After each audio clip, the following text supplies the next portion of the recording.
Mixed by Pawan Raja.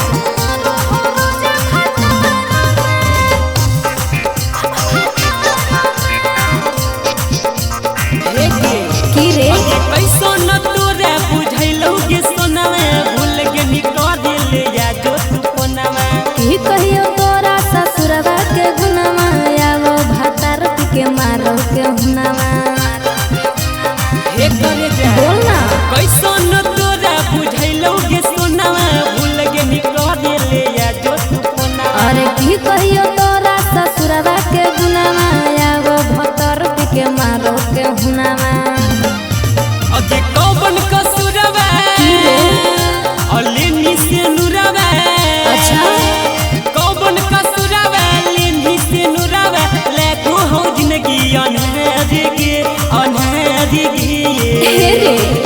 और काहे ले फोनामा रोही सोनामा मारो हो रोज भातार रे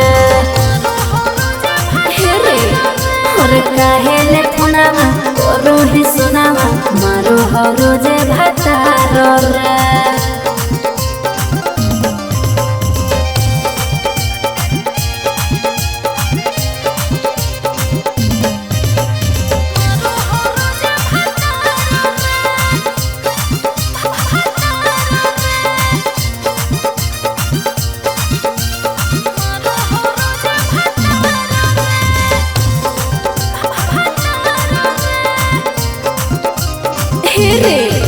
अरे हको बेहाया लागो ना माया कुछो हो सबो पता रे शादी से पहले कहे नहीं छोड़ी बदले नहीं रहता गे।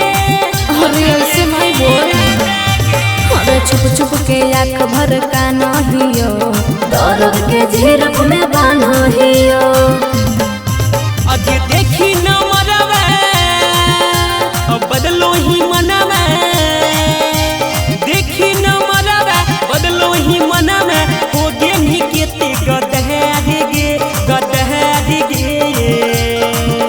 और काहे ले फोनामा रोही सोनामा मारो हो रोज भातार रे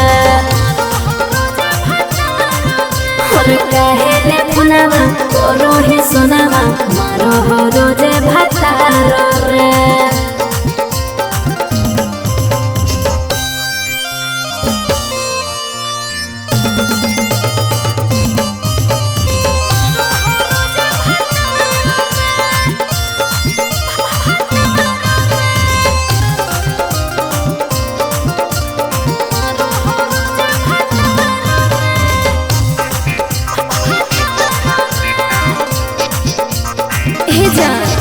और परदी परिसु दशरथ राजा तोड़बो ना तोरा से नाता रे टोले से पहले टूट जाइबो की मिलबो न हो के लपाता गे।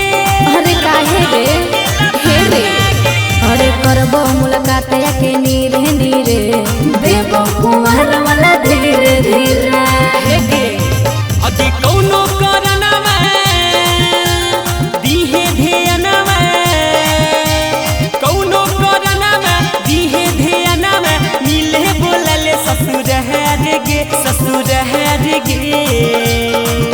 और काहे ले फोनामा रोही सोनामा मारो हो रोज भातार रे।